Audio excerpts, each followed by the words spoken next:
Hey, my name is Sarah. I don't know what I just did with my hands, but welcome back to another episode of Talking Fast. Alongside me, just like every single week, is manager Jacob. What's up, Sarah? The sun is shining, and we are both in great moods because of it. Oops, sorry, my bracelet is hitting the table. Showing off the bling. My charm bracelet. For I anyone, lost one of the charms, though. Oh, no. For anyone who's just listening on audio, Sarah has a charm bracelet. It's 24 karat gold, and the charms on it are like they're 2 all inches wide. They're all Taylor Swift themed charms. I got it before the Eras tour, but the reason I went was because they had a specific Eras tour ticket. Wait, where'd you get it? Armed on Dundas West. It's like a small okay. business, yeah. But unfortunately, that was the one that is custom that said the date of my tour fell off. No, that's the one that fell off. Bad omen. Bad omen, but it's or fine. it is cast into the larger memory of the ether of the universe and stuff. Who knows? Anyways, enough about my charm bracelet. What are you eating or drinking this week? Oh, this is good. This is a good one. When was the last time you crushed? And I'm not talking like out of the snack pack you buy from the grocery store. Sarah's like looking up what I did this week, but I put it in code so you couldn't see. A Rice Krispie Square. When was the last time you made a Rice Krispie Square and like just crushed them? Handmade myself? Yeah, I can't take full credit because I just put the butter in the pot. Haley actually made them. They're actually very easy to make. I probably haven't made them since oh my God, they're school. so easy. You're going High from school, like... maybe? Listen, really? You got to get this going. One thing about me, I don't bake. And then but another that's thing barely about baking. me...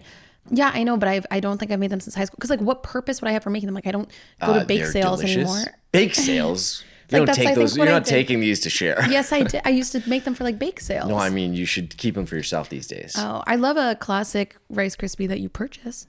Yeah, those are pretty good too. Listen, I don't want to hate on them. No, Homemade. What inspired this? I don't know. Haley wanted to make them, and then we were doing something yesterday, and she comes over and was like, "Hey, do you want to make these?" And I was like, "Definitely, I definitely do," because we're making some sandwiches. Want a little sweet treat after. A little sweet treat.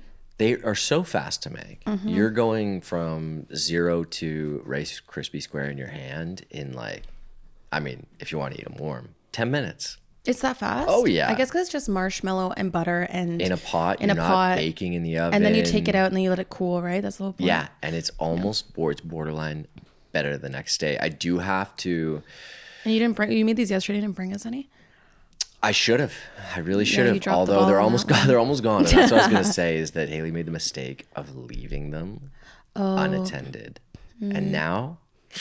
They're almost gone. I've gone through a couple rows of those bad boys. A couple rows. Get this though, chocolate chips in them too. Interesting. I used to love the Rice Krispies that had the chocolate drizzle on top. Remember those ones? Yeah, you know what? Out of the pack, I can't hate on out of the pack too much either because those are like also a goated Halloween snack. You know, they're so rare. Yeah, I used to love getting them. Oh yeah. What about you? What are you eating or drinking this week? Especially because I work from home so much. Actually, one side note for this is I've now realized how much money I was spending on lunch every single day at work, and it only took me 4 years of working there full time to realize it. Like, shit. Were you in every day? Every single day. It was my treat. It was like my reward for going to the office. It's also a nice break to like step out. 100%. And I was like, you don't go like, I don't know. I go to the office, so my reward should be that I don't have to then make food for myself. Yeah. And so I literally, but then like it's gotten so expensive to eat in like cafeterias and stuff. Like I'm talking like at least $20 every single day. There was a cafeteria where you were? Sorry, I keep calling it cafeteria. It's called a food court, but like you know what I mean. Okay, like yeah. food court down below, but food court is expensive now. Everything's at least $20. So you used to be able to get like a $10 food court lunch. It does not exist. Yeah, they're like what's that 15 to about? 20 always. Anyways, so I did the quick math in my head yesterday while I was making my lunch, and I was like, or I was making a lunch or whatever. I was like, oh Over my God. $100 a week. Yeah, it's not fun to do that math when you actually like realize how much money you're spending every single $5,200 a year plus. at least. Which like some days it's more, some days it's less, but usually it's more. Plus like my daily coffee I would pay for too, so I'll add another like $5 onto that. Yeah. Yeah, it's like in the $7,500 range between listen, coffee you take and that, you toss that in an RRSP. I know, we're laughing. Woo, you could retire good. So anyways, all to say is I now make lunches at home because I work from home. What are you making? I am on a hyperfixation of chicken Caesar wraps right now. Okay. But this is why I'm very picky with my chicken Caesar wraps. Like I would never order one at a I feel like restaurant. we also talked about this in part on a previous episode where we were talking about specifically leafy the lettuce It's because I inside like a the chicken Caesar wrap. leafy lettuce. I don't like the crunchy lettuce. Okay, so you go leafy. I literally just like, you can tell I've like use the head of lettuce because like the whole crunchy part is just like left. The inside is just like, but it's just like leaf. And like I have a very specific like crouton to chicken ratio because I want the crunch of the crouton. Are you doing like a sauce in there too? Like you're doing the Caesar dressing in there? I go to Costco and get the massive Renee's Mighty Caesar. Ooh, okay. The classic. Anyways, on a hyperfixation kick with it. Who knows if I'll like this is what happens. So then I end up hating it. Once I've eaten it too much. Are you talking that you're doing like every day? Every single day. I do that too. I will fixate on something. I'll eat the same thing for lunch specifically. Dinner, I don't eat the same thing every night. But for lunch, for some reason, I don't mind, and I will eat the exact same. You know what the positive with that though is like if you're going to the grocery store and you're buying lettuce is a great example because that's a vegetable that's going to go bad pretty quickly. Yeah. If you don't have any other plans that are going to include lettuce in the recipe, it's like it's probably going to go bad. There's no food waste if you're doing the same every day. You run through it, except you're wasting the center of the lettuce because it's too much. We use it. We find other ways to use it. Anyways, I'm just hyper fixated on chicken Caesar wraps, and I don't know why it took me this long to become obsessed with them. Anyways, that's what I'm fixated on right now. Sarah, what are you watching or reading this week? I finally got on board the train, got the conductor's hat on, choo choo, all aboard. Severance Express. You're driving the Severance Express. I finished season 1 already. I watched 4 episodes last night. Okay, wait, did you start season 2 or no? Started season 2 before I came here. So I watched the first episode of season 2. Okay, yeah, what'd you think about the last episode of season 1? I mean, like, I can't fathom now that I've watched it. First of all, I will say, here's my take. I was really bored the first 5 episodes. I was like, I don't get the hype. Same. Yeah, I don't get the hype. It was really like, I had to really like power through it, but it all makes sense obviously post that. And then now every episode something crazy happens, which is great. So you're like locked in after that. A few of my theories I had were correct, which I was very proud of myself for guessing, which I will not spoil anything on here for. But yeah, some of my theories were correct. The last episode, I can't fathom that people watched that finale and then had to wait 3 years for the new season. I know. Like that's the part I can't like because I was just able to start the new season the next morning. Wait, when you started the next season, were you worried for like the first 20 minutes? You know what I mean? Yeah. I was like, are they? Yeah, I was a little bit, but I don't know. I think it's because I don't know. I have my theories on what's happening right now, but then again, like I'm 8 episodes behind now. There's things that have already like happened. I think I'm only maybe an episode or 2 ahead of you now. My goal is to be caught up for the finale, which is next week. Okay, maybe I'll try to do the same, and then we can talk about it. Because if I can watch like 2 episodes tonight, like they're like 50 minutes, maybe I one. could do 2. We could do this. We could talk about we could say spoilers. We could talk about it next week. Yeah, we could talk about because the finale is this week or next week. And because we're backdated a little bit. It'll be already give people a chance to a couple weeks to catch up. I will say I was really impressed with myself that I had no spoilers before starting this show. Like none. The only thing I knew was that there's innies and outies. Like that, which is kind of hard to understand without watching. Yeah, so it's like I knew that was a thing, and I kind of understood the concept of the show. But would you do it? Would you sever? No. No, I wouldn't. No, No, not with like how. Well, I mean, like I think there's so many moral and ethical things that they bring up to like show you this. I did see a lot of people talking about severing for like a long run, like for their training, or like severing for like pregnancy and stuff, like things that you really don't want to have to do. He's a cool show though, and I love Adam Scott, and I've loved watching him in comedic stuff. Obviously, in this Parks role and though, Rec. it's so new. I know. And then also, Nolan was telling me last night that the girl that plays Helly, it's like this is her first, like she's been in a lot of stuff, but like very like just like a working actor, but a lot of like more bit roles and whatever. This is the first thing she's really ever been known for. She's so good. And apparently at the Vanity Fair after party at the Oscars, there was 2 mass like globs of people forming around like the people that were the most popular at the party. It was Timothée Chalamet and then her. Really? Who had the most like producers, directors, other actors, everyone coming up to her, which I love that for her because this means that like it's working and then she'll probably get a lot more work out of this. I also love that for us though too because she's such a good actress that like hopefully broadens the parts that she could be in and we'll see in some movies or something. Is okay, now that I like know how that season 1 ends, that season 2 promo they did at Grand Central Station is so weird now if you've watched season 1 and then you watch them in that setting. Yeah. Like I was thinking about that. I was like, that feels like that would be like kind of a mind trip if you've watched the first season because already. They're presumably they have to be the innies versions of themselves. I know in that situation, but it's like it was still cool though. I like it. It was still cool, but I was like, if you've just watched the finale of season 1, it's like I don't know. Anyways, I'm all on Team Severance. Finally, it took me long enough. But what about you? What are you watching or reading this week? Okay, I actually need a recommendation. I was gonna see. Have you watched the Gabby Petito documentary? Is this the one about the girl that was the van life girl? Yes. I've seen it all over TikTok, but I'm not a murder true crime podcast person. Then I will divert this request to our audience. I need listen, when making a murderer, when that came out, I was all over it. That was like one of the only series that I never watched it. Binged. I never watched it. I loved it.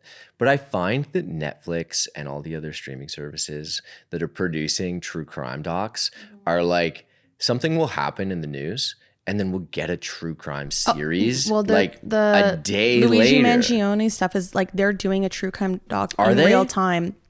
Like that's coming out weekly now. Listen, as it's I'm happening. just like, film it for sure, but like, I know. give me a little time because I find it's tough to like really have a strong story arc if it's happening in real time or it's so close. Because what if something develops and then you're like, oh well, the ending is actually completely different now. Well, and also like with the Luigi Mangione stuff, they were saying that his lawyer can't get certain evidence out of the like defendants or whatever, the other people, and they're finding out more information in real time from this stupid documentary that's being made than they're actually getting in court, which is crazy. So then like, that's also a bigger issue, ethical issue when it comes to like very public which I trials. wonder if then it gets meta and then the series starts touching on that. And exactly. then it's like, oof. I know. So anyways, so you watched this series though? Well, I started watching it and I'm on the edge of if I want to continue watching it. You're on your DNF. I wanted to see if anyone could recommend it because I think it's a few episodes. And I'm about to DNF, I think. It's an interesting story. Obviously touches on content creators, van life, and murder. And it's been all over TikTok for years. Like people have been talking about this story for like the true crime I followed TikTok it when it was girls. happening, before they like even confirmed this and that, the details about it. Anyway, if you have a good recommendation, let me know somehow. What are you listening to this week? You're gonna like this one, Sarah. I'm gonna like it. I'm not gonna know it. You're not gonna know it for sure, but because I didn't actually. Out of know our them. 52 weeks, let's say, like give or take, maybe it's like 40 episodes we do a year. I would love to know how many weeks you have an artist that in you which know. It'll be like Tate McRae. Then ones that I know, the list is very short. Yeah, you know what? I think you actually might like these guys. I'm pretty sure they're Irish. I think it said that they were Dublin based when I was looking on Spotify earlier. I didn't know them until last week, but I've been listening through their entire discography. Irish like alt pop band called Milk. Okay. Milk, period. Milk with Listen, a period. The sun has started to shine. You know when you want a little bit more happy music, especially if you've been in your like a little bit of sad girl era. Sad girl era. I'm not talking specifically about you. I'm talking about me as well. Mm-hmm. These guys are bringing me out of it. And they're bringing me into... What's a comparable? Like, give me do you know Laney? Lany? Yeah. Comparable. Spot on. Interesting. That's actually how I found them, is through, I think, Laney Radio on Spotify. Interesting. Yeah. Okay. It's a good recommendation. I'm going to add one song. I was going to say, add it to your playlist, and then we'll see. I'm between songs, but by the time this is out, there will be a Milk song on that playlist. Sarah, who are you listening to this week? I'm listening to Kelsey Ballerini because she came out with a deluxe album of patterns. The reason this is important to me is because I was a very sad girl when the show got canceled, as we know. Mm-hmm. But it's fine because our girl is changing the set list anyways. You're gonna get new tracks. So I'm gonna get new tracks, and I love the new tracks. And she's already said she's changing the set list, and the songs she's taking off, I think, are ones that I liked, but didn't like. They weren't my good thing. So I think it's all meant to be. What's the vibe of the deluxe? Is it like? It's more like upbeat. Okay, so there's one that's called To the Men That Love Women After Heartbreak, which is really cute, which is very like classic Kelsey Ballerini, like guitar, like very soft vibes. And she's performed it live before, so people knew it was coming and were like waiting for it. That one was great. Yeah. There's this one called Future Tripping, which I like, which is basically about like being in your like late 20s, early 30s and having an existential crisis. Did you listen to it? I didn't listen through the whole deluxe, but that song came up, I think, on my release radar or something like that. It was Future Tripping is good. It's about like having like existential crisis and how you want to know what happens in the world, but you also like don't want to know what happens. So I just feel like it's a very relatable, like this point, mid-quarter life crisis. But it's happy. It's happier. Yeah, it's like upbeat. Everything's more upbeat. Okay, Put It to Bed is really upbeat. What's it called? Rolling Up the Welcome Mat. I listened to that a lot, but I was like, damn, that's sad. That's a divorce EP, right? So the whole point is patterns. This album is like her post, like healing. She's been healed. She's all good. Like the last song is called Hindsight is Happiness. And it's very similar to the last song on Rolling Up the Welcome Mat, which is like looking back and being like, I hope you're okay. Like, I hope you're whatever. So this one's the same way. It's like hindsight's happiness. She even says like, I hear you fell in love again, like all these things. And it's talking about how like now that she's far enough removed from it, she can now see the happiness that she felt in that relationship as opposed to just the bad things that maybe will come back. Can I make a bold prediction? I think this year, Kelsey Ballerini should start dating Austin Butler. She's dating Chase Stokes and has been for like 2 years. Sorry guys, not gonna work out. Do you want to know what's funny? Well, she was already dating Chase Stokes, but there was like a huge like rumor that people thought she was gonna start dating Travis Kelce because they hosted SNL together. He was the host and she was the musical guest a couple years ago, but she was already dating Chase Stokes. So this was pre Taylor Swift. So everyone's like, oh, it's like kind of funny that was like a ship that people were doing. But anyways, the deluxe album's great. You should definitely listen to it, and it's more like poppy vibey. I'll give it a listen. Okay. It's good. Sarah, something you did this week. I was saying like my pants are so tight because I'm still full from experiencing Rizzo's House of Parm, which is one of Maddie Matheson's restaurants. It's the one in Crystal Beach. So twofold. I'd never seen Lake Erie before, I realized. That's wild. Isn't that random? It's so close-ish. Yeah, but I'm not like, I grew up on Lake Ontario on the beach. So it's like, why would I ever go to Lake Erie? I guess so. It's the same thing. It looks the same. So anyways, I drove over and saw the lake. I was like, great, now I've seen every Great Lake. Crossed it off my list. But I went to Rizzo's House of Parm. We were going to visit my friend Libby in St. Catharines. So we just figured like make a late reservation. Like it was perfect. Late afternoon. It was so yummy. We did the chef's tasting menu. So it gives you like a little bit of everything. I saw all a the couple classics. clips, I think. Mozzarella sticks to die for. It looked like a lot. Oh, we took it home. Like we did not finish everything. Yeah. Lasagna. I'm not even a huge lasagna girl. Slapped. It was so good. The chicken parm lived up to the hype. The focaccia was good. Everything was so delicious. Worth the drive. If you're just going to make it like a little day trip. What was the price point? The chef's tasting menu was $60 a person. That's too bad. Without wine tasting. Extra $30 if you want to do wine pairings. That's not too bad. It did look like a ton of food. Well, I think our total bill with tip was $200 for the two of us. Okay. That's also kind of a fun like little getaway. 100%. I think we need more of those like outposts. I know there are a few. I want to go up to, I'm blanking on the name. I'm not going to remember it right now, but there's one a restaurant that I've always wanted to go to near Collingwood. It's like on the way to Collingwood. I don't know. Could be. It's like a fun little day trip. Like if you're not doing anything on Sunday, like why not? Why not? Anyways, it was really fun, and it lived up to the hype, and I loved it, and I loved the tiramisu. Anyways, what's something that you did? Last night, now I regret going to the late show. It was great, but a Sunday night late show starting at 9:30. But there were two shows. Is this because it's a comedian? Comedian. Okay. 2 shows, and they were delayed getting people out for the first show, so it like the late ones always get screwed. Yeah, it pushed the other late one. And the other thing that kind of went against us is that it was at the Queen Elizabeth Theatre, which is the one kind of in the CNE grounds, and I think that they don't have the same sound bylaws. So they can go later without getting dinged like the $10,000 a minute. Probably because there's not like there's no house in the radius. Yeah, exactly. So it was good, but we were out of there by like 11:30. We went to Morgan J last night. I don't know who anyone that listening who is up on Morgan J TikTok, you've probably seen clips of him. He does a lot of crowd work with his like he'll take a live camera into the audience and just like kind of do crowd work in people's faces. It was so funny, and it was also like just a really interesting live show from the production standpoint, because over half of the time that his set was, he was in the audience, just kind of playing around with people, building up different storylines kind of for each person that he would interact with.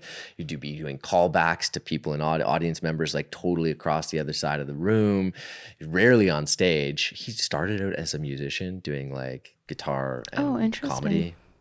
And guitar now he's just comedic songs. And now it's a little mix of both. It's kind of like a total variety show. It was really good. I got a text from my old coworker saying, I went up to your... I was about to go in. She texted me and goes, just, I went up and said hi to your podcast co-host. And if he says a old colleague went up to him, it's me. And she goes, Brackets, you probably could have figured that out. Shout out Tanya. Yeah, it was happening. I was right in the middle. I blanked on. I didn't know she was coming over because I was helping my brother Ben complete his first ever New York Times mini, and we were very in the zone on the mini. But yeah, shout out Tanya. Tanya, shout out Tanya. She hosts the WNBA podcast in Toronto. Yeah, cool. What is something that you're loving finally? Oh, Sarah, the time change. I didn't even realize you wrote that, and I wrote the sun setting later. We did the same thing. We did a mind melt. I kind of also forgot about it. I forgot about it too. Run Club for the first time on Saturday. Yeah. Which then it happened that night going into Sunday, right? So I kind of did help with the late show thing because it felt a little earlier. However, I did have to wake up this morning at the same time. It was so life-changing, I would say, because I'm not a guy who's like waking up at 5:36 in the morning anyway, so that becoming the darker point of the day, who cares? I don't care. But me getting a little bit more sunlight, it's the best. It's gonna be 7:30 p.m. maybe? No, it's crazy. Like we were like driving home yesterday on Sunday, and I was like, oh my god, we're gonna be home at 7, but it's still gonna be light out. Yeah, like, that was the crazy changer. part, and we still had time to like. Speaking of seasonal depression, I know. Here, do you want to what? Clip this off. Dear future me, next year when you're super depressed in February and January and you're like, why do I feel like I'm in a funk? It's definitely seasonal depression. Like it's like every year this happens. And I know it's like today it's sunny and beautiful and it's like I'm fueled and I feel creative and I feel so good. I just want to be outside. I was making plans, you start making plans. That's what I did today. Yeah. I made a pub crawl plan for St. Patrick's Day on Saturday. Yeah. Who am I to do that? So anyways, the future me, just know it will pass. It's definitely seasonal depression. You will get through it. We go through this every year. Although you'll clip this in like January 1st, you'll be like, yeah, fuck you. Yeah, exactly. She's going to be like, you don't know what you're talking about. You've enjoyed sunshine. But I felt that too. It's the reminder of like, oh yeah, seasons happen for a reason and they come with... But I was thinking today on my way here when I was like, again, I was romanticizing my streetcar ride. Like, who am I? I'm on the streetcar, like listening to music and I'm like, have my sunglasses on. I'm looking out the windows. It's like sunny and beautiful. And I was like, this is why I really love and appreciate that we do have seasons though, because I feel like we appreciate the sunshine more. Yeah. We definitely are more sad at certain parts of the year. But it's like extremes. It's just so grateful for the sunshine. And then... You know what it actually made me do the other day? Was look up nervous system regulation techniques. Wait, the winter depression did? Yeah, I'm like, sometimes you're just overwhelmed and you're like, I just got to calm down a bit. You gotta regulate that nervous system. But even today, I like went for a run and like even though I ran pretty much the same pace, felt pretty much the same as the other day when I went, my joy post-it was just like I was so much happier because the sun was shining and I was like listening to good music. I was splashing in puddles today. It was just like better. And you in your Strava photo, you were like jumping in the air. Yeah. I was like, that's how we know we're so back. Like when people are like, we're so back. The sun was out today and now I feel it. Watch in 2 days from now, it will be cold and rainy again. But for now, we are so back. Living.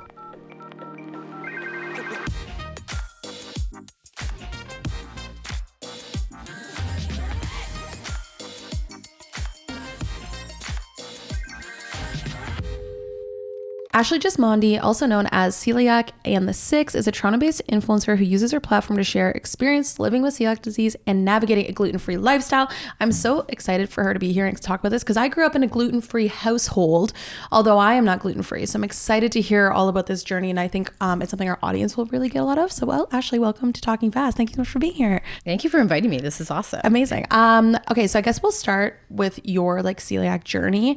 When was it that you realized that you were gluten-free? And when was it that you started actually implementing that lifestyle fully? Believe it or not, this year is 20 years. So 2 decades of living gluten-free. At the time I was in high school. So it was like 2004, 2005. Very early.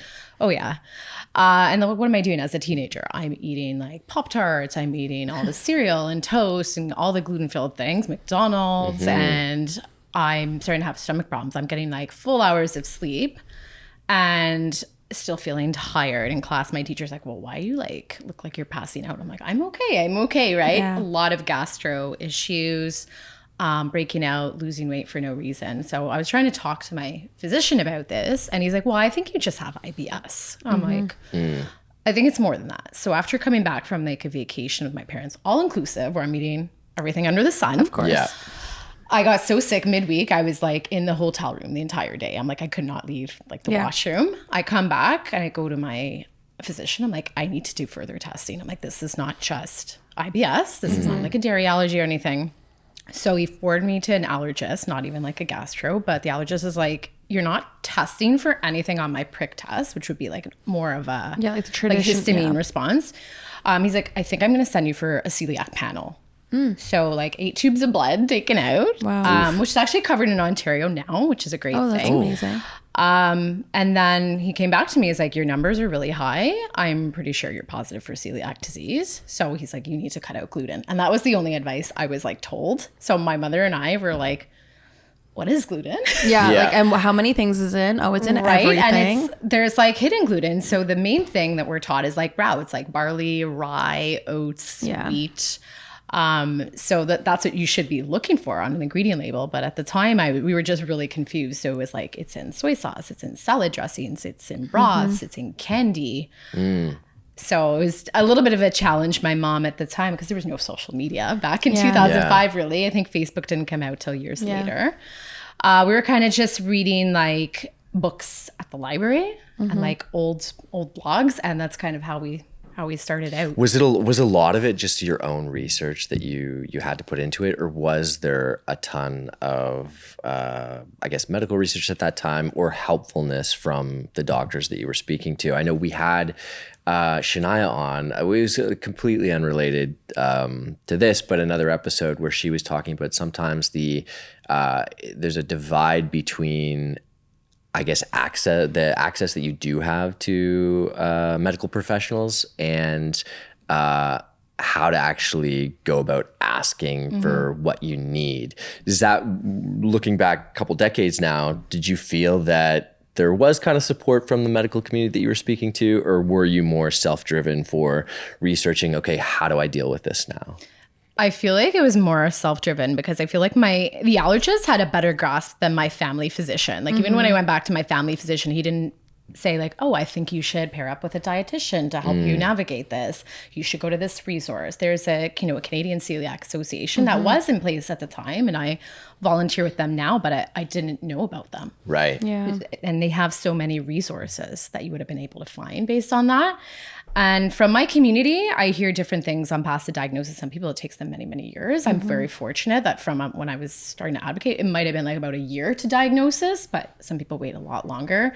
And oftentimes like women are dismissed. Like, oh, this is, it's all in your head. And I've heard some really, really poor stories. Is that a big reason behind why you wanted to start sharing your own journey with content creation, is to kind of become an advocate for that community and kind of bridge the gap a little bit in that sense?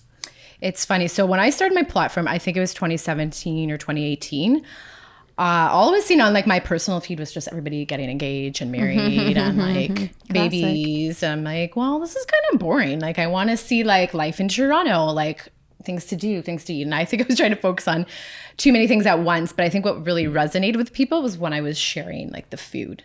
Right. And where they could dine out safely. So like I've obviously grown that community now, and like people ask me like, do you have a list? Because sometimes you'll see some of the Toronto news outlets like try to make their own, like Blog.co or like Open Table try to make their own list. And I look at them, I'm like, these places aren't even safe to ChatGPT write this. Right.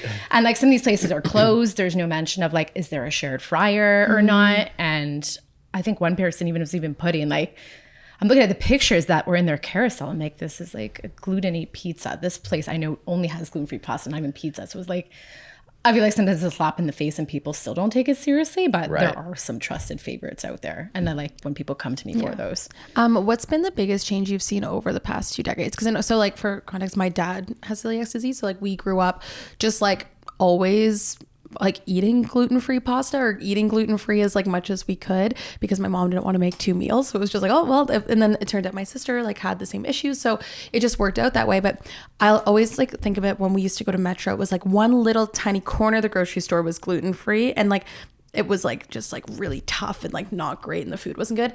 But then now, like if you go to the grocery store, there's like, or even now, I feel like there's just so many more gluten-free options. Like has there been like what's been the biggest change you've seen over the past 20 years as somebody that lives with this every single day when it comes to accessibility to gluten-free options? I think there's a lot more brands out there now. I remember like first buying, honestly, the bread still hasn't perfectly come up to par. The bread is like the one thing they can't figure out. I know. Like you get holes in the bread. It's tiny compared like you put your like, it's like literally like this size. Yeah. My sister is gluten-free as well, and it's always funny. We'll go up to the cottage and like everyone's unloading the groceries for the weekend, and it'll be like, oh, there's this, my loaf of bread, and then beside it, This is like a third of the size for like double the price. Yeah, exactly. Yeah, so there's actually like there are a lot more brands, and a lot of them taste a little bit better, but than back in the day. But honestly, pasta, if you don't overcook it, tastes exactly the same. So I bet you probably didn't even know the difference. But also there's so much, like I try to tell people focus on what you can eat, not what you can't, because if you just walk the perimeter of the grocery store, you've got your fruits, you've got your vegetables, right, your meat, your fish, dairy, eggs, all that stuff, all naturally gluten-free items, right? Yeah. So like, it's not like, don't think it's the end of the world because there's still a lot you can eat. Obviously you need to be a little bit more mindful of ingredients and cross-contamination and cross-contact, but... So then going off cross-contact, I feel like so often now, like one of the changes I've seen is like menus at restaurants now will see like GF or whatever beside it. How true is that usually to it actually being gluten-free? Or is it like that doesn't count for like if there's cross-contamination? Does that GF, does that respect the cross-contamination? I feel like a lot of time it doesn't. In your experience? It frustrates me. So I think a lot of people call them like gluten smart, gluten aware, I know, they try gluten conscious. They try to like because gluten free is like kind of like a legally protected term. Right. So when I see it on a menu, I tend to ask. I'm like, okay, you're listing these as gluten free. I don't stop there. I'm like, does this go in a shared fryer? And sometimes they're like, yes. I'm like, well, then this is not gluten free. What can you prepare for me that's either like not in a shared surface or toaster? And sometimes some places it's only a salad. Sometimes it's like bowls. But there are some places in Toronto that do have like dedicated fryers. Sometimes personal connection. They're like, oh, we have family members that are celiac. So we have a separate fryer just for our fries. When I hear that, it's like, this is amazing, right? Our audience is huge on recommendations, especially in and around Toronto. Do you have like a couple that were your go-to that do it well? Like if you're going to get gluten-free pizza in Toronto, like where are you going? So pizza can be very, very tricky because not a lot of people sometimes are like, they expect a separate oven. That is not always the case. I think I know of one place in Toronto that might do that, and that's Parlor on King West. But I always ask every time I go because things can change at any time. Yeah. And I haven't been there in like maybe a year. But I trust them. I've had pizza from like Il Fornello. I work in North York and I live in the West End. So in North York, we have a libretto over there. There's also Blaze Pizza. So make sure you watch them, but sometimes they can take the precautions there. And they'll use like separate pans, separate ingredients, separate cutting utensils and stuff. And in Etobicoke, I go to like Revolver. Okay. Which is a really good pizza. They have some other locations across the city, one in Woodbridge as well, but they have some celiac clients that know how to do it well also. So that's where I would go for pizza. Are there any specialty groceries or grocers or grocery stores that do a good job at stocking like quality brands that you can pick up for everyday groceries? There's a few that I go to. So Farm Boy has a really good selection of gluten-free items. They're constantly growing. I also love Healthy Planet, a little bit of a pricier store, but you go there and everything is clearly labeled and marked. And I remember you saying like, oh, you can only go to one section of the grocery store. Like we're not confined to one section. Like you can actually go in all the aisles and find gluten-free items. Which is amazing. And it doesn't have to be necessarily, if it's not a high risk item, it doesn't need to be certified gluten-free or labeled gluten-free as long as you know how to look at the ingredients and it doesn't say like may contain wheat or there's that oats. If it doesn't say gluten-free oats, obviously don't buy it. Yeah. Is there like a restaurant? Is there any restaurants like in the city that are like specifically like fully gluten-free restaurants that you love or that you like swear by? Because I know like we've had like vegan chefs in the past or people that like recommend vegan spots, but I would love for like anyone that's like maybe going through their gluten-free journey, if there's like a restaurant that they could go to and they know they could eat every single thing on the menu. Yeah, there's definitely a few that I would recommend. El Pocho, which is I think it's in the Annex. It's like tacos and you get gluten-free churros, all safe, like the fish tacos, the battered fish tacos, so that's great. Yeah, Almond Butterfly is another good one. So they have both like a cafe on Harvard and then they have the little bistro on Dundas, and you can get some of their baked goods at one location and the other location has like onion rings and chicken fingers, and they do brunch and like fluffy pancakes and stuff. So those are two that I would definitely recommend.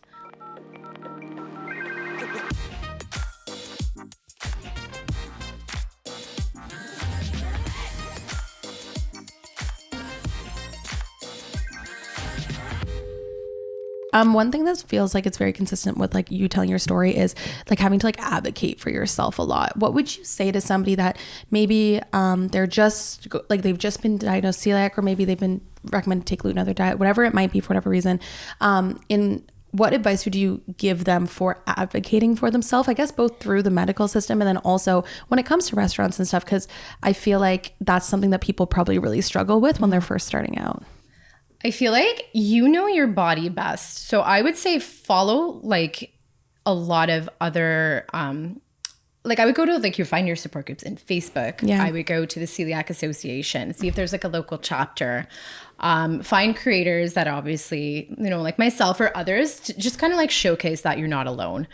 Also, there's a bunch of different events that go on around the city. I have a friend that hosts an event called Gluten-Free Garage, but there's also some that are a little bit more regional that can be in Kitchener-Waterloo, some that are in London, Ontario, in Hamilton. So like go out to those events and like meet other people. Attend like whenever the Celiac Association puts on like a webinar. Listen to those, see with the dietitian. And when you work with a dietitian, some of them will also throw in ways to advocate for yourself at restaurants and empower yourself and things like that. And I think if you find your community, you'll find that you're not alone, and you'll kind of get the confidence to do that out at restaurants. Because I think when I was younger, especially in my 20s, maybe it was just like I didn't know any better. It's just I'd see that gluten-free item on the menu. I'm like, okay, I'm not going to ask for it's gluten-free. And then I would get sick and not realize why. I wasn't thinking about cross-contact. So it's obviously doing those things will help you. Did you say you work with the Celiac Association? I volunteer with them, actually. What's that work all about?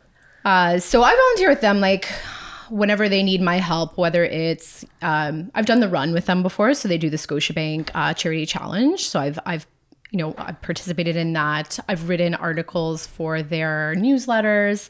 I actually created like a gift guide around the holidays. So kind of like what can you get for the gluten-free person in your life, like a little toque or a toaster bag or a subscription to gluten-free cooking classes, things like that.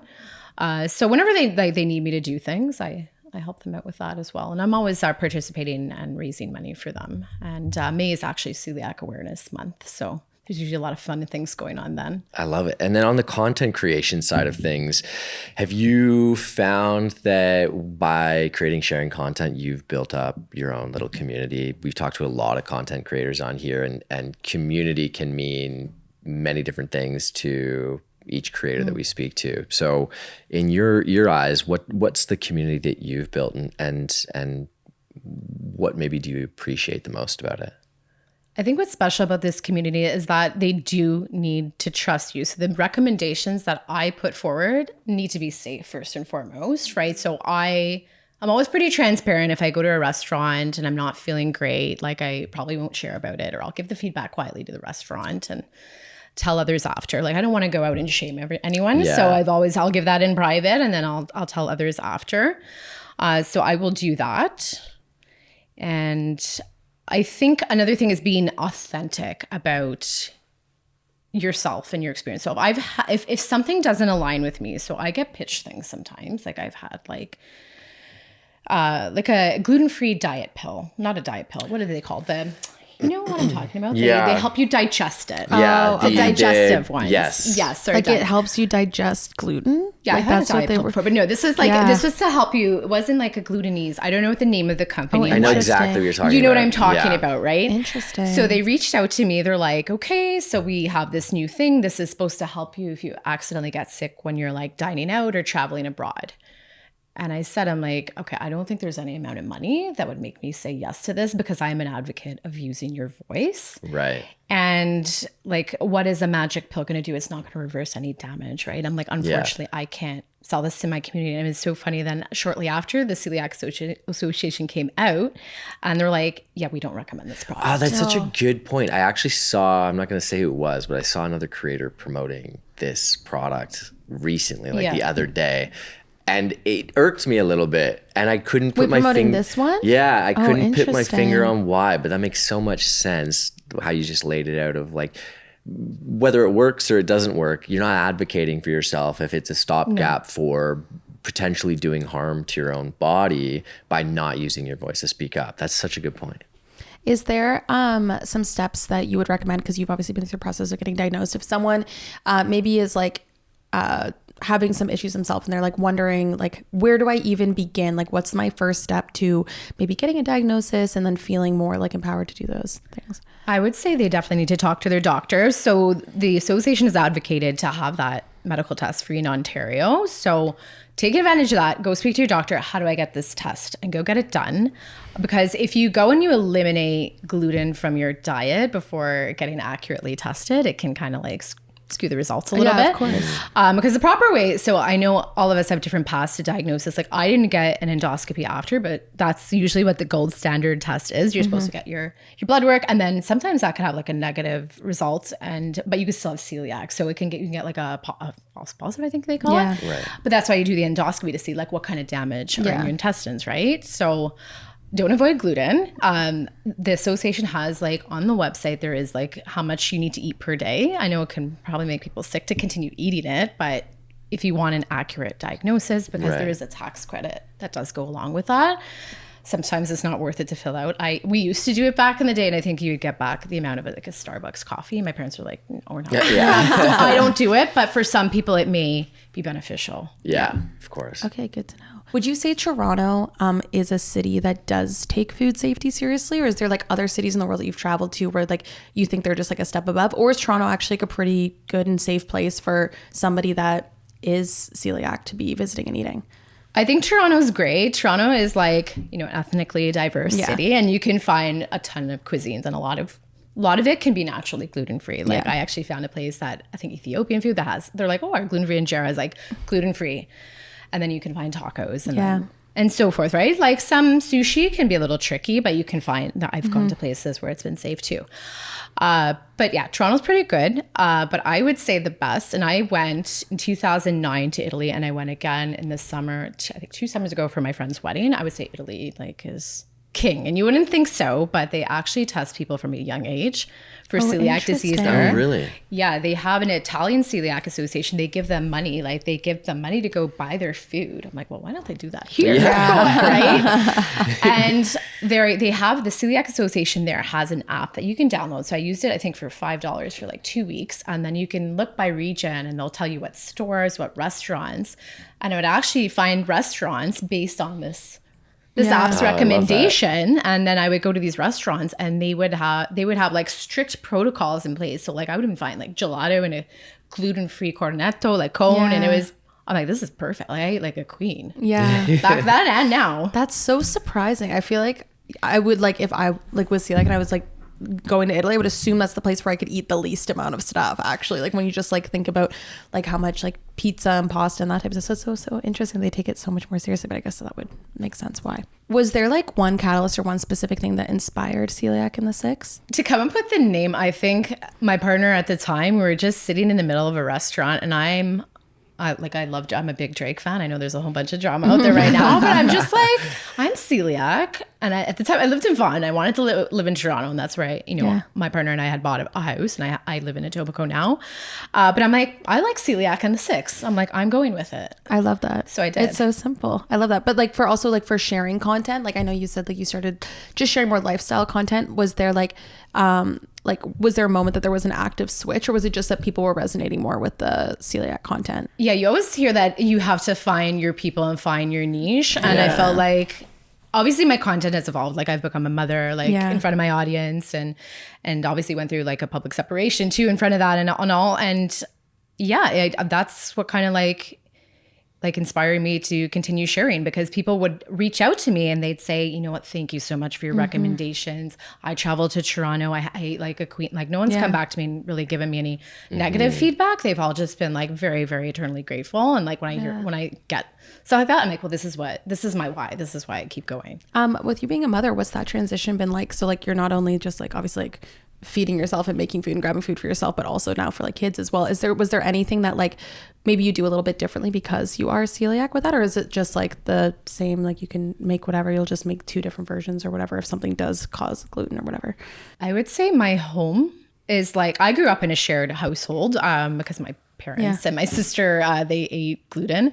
But I know when I, live with my daughter now, and even when I was like with my former partner, I think the house was always like 95% gluten-free. Like I'll allow her like her own little packaged stuff for school, some Cheerios here and there, but mostly I want to keep it safe. If I'm making pasta, it's going to be one pasta, like of course, 2 different kinds. Well, I also find that interesting though too, because like you said earlier, you can kind of stick to the outside of the grocery store, and I feel like sometimes maybe a positive that's also can be, come from having to be more intentional about what you're putting in your body diet wise, is that you are just then more intentional about probably all of your meals, which regardless of what your situation is probably a good thing for most people anyway, right?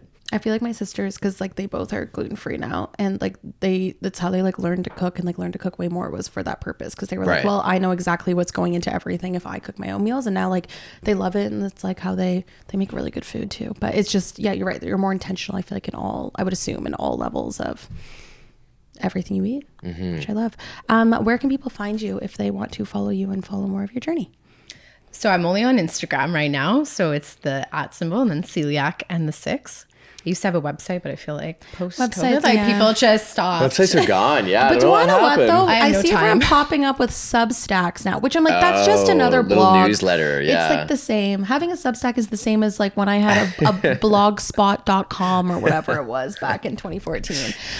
Thank you so much for coming on and sharing this. I think it's so interesting. And as someone that grew up in a celiac household, like it's crazy to see how far it's come in the past 20 years. So happy 20-year anniversary to you. Thank you. And thank you so much for listening to this episode of Talking Fast. You can catch us every single Wednesday. Make sure you like, comment, subscribe, rate us 5 stars wherever you listen to your favorite podcast, whether it's Spotify, Apple, if you watch this on YouTube, whatever. I've been Sarah. That's been Jacob. That's been Ashley. Thank you so much. And we will see you in the next episode. Bye.